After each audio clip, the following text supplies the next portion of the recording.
ladies and gentlemen, to ringside here in Chicago. Tom Hannafin along with the Drama King Matthew Rehwoldt. This is your Impact Post Show, and moments ago, the Rascals once again did what they always do. And bent the rules, cheated, the word and are win. now off to Emergence to challenge for the Impact World Tag Team titles against Subculture. But right now I want to turn our attention to a match that was made earlier on tonight that is going to require a lot of attention, frankly, in the next few weeks. Next week, we understand we're going to see Alex Shelley go one-on-one with Brian Myers. However, there's a stipulation.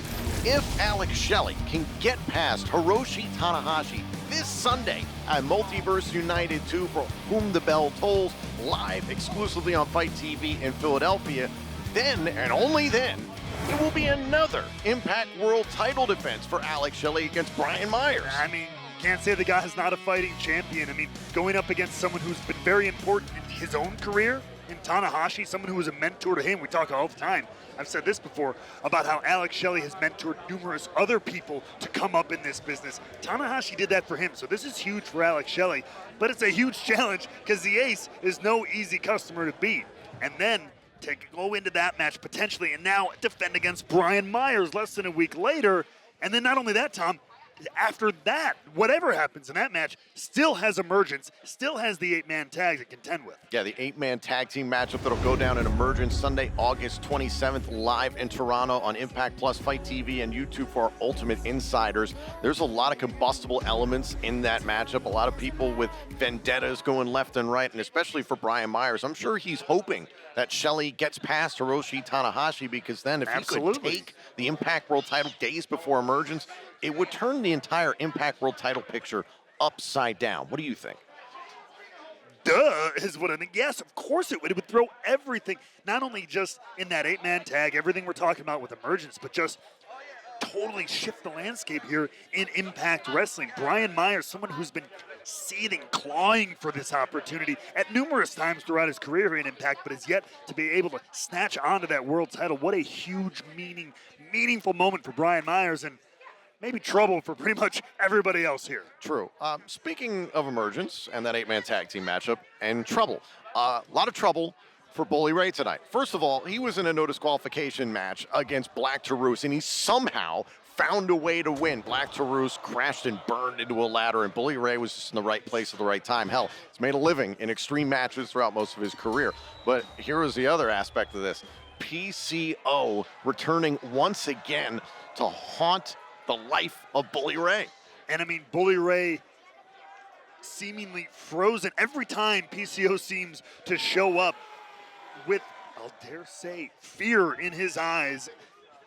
Lord knows the man himself would never admit that, but I've never seen a look like that on Bully Ray's face in his entire long career in professional wrestling. PCO is bringing a whole new side out of Bully Ray, and I don't think Bully Ray likes it. Well, I completely agree with that. And then on top of that, Bully Ray is spearheading this effort going into Emergence, the aforementioned 8-man tag team matchup. How can he possibly be focused with Perfect Creation 1 on his tail? Yeah, someone he assumed that he had lit on fire and put down forever, literally forever, and now showing up like a ghost everywhere he goes. Yeah.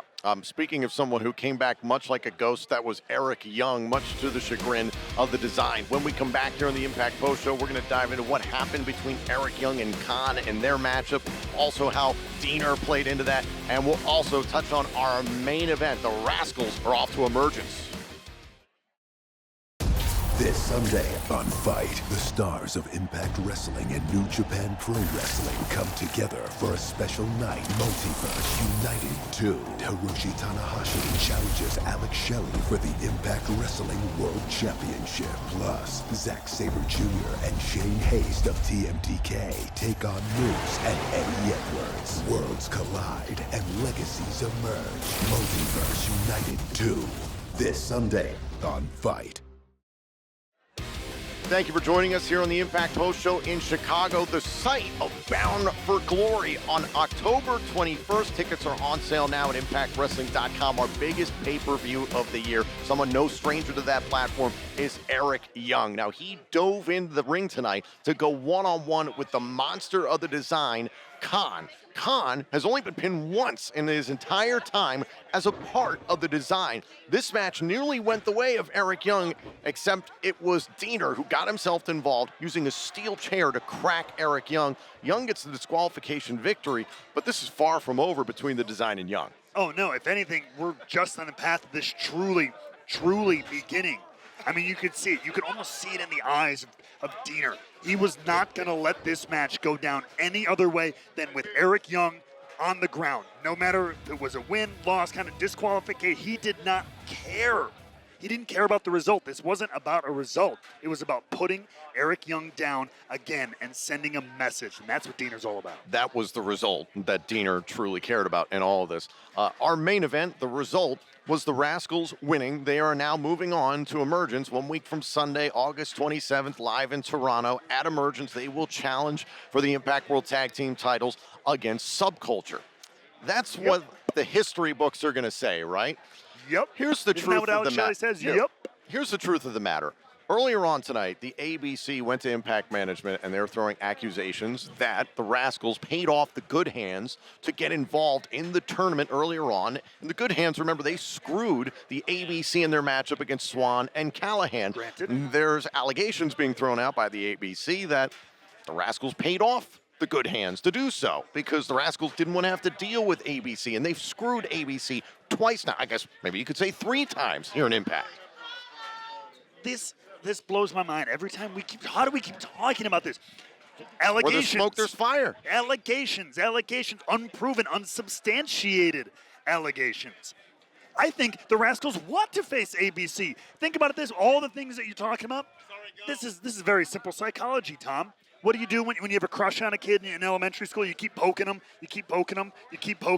right, until they pay attention to you? Maybe it's a little bit of playful banter back and forth there, you know what I mean? That's entirely it. It isn't the fact that Zachary Wentz and Trey Miguel got it in their head, that singles victory that Wentz had weeks ago against Chris Bay when he was one half of the tag champs. Saying, Right. if we win this, then we'll be added to the tag title match. Logic that has been used in Impact Wrestling before, to be fair. Right. It was never made official, though, so it doesn't matter what they think or the past logic or anything like that. It just didn't happen. Here's that part.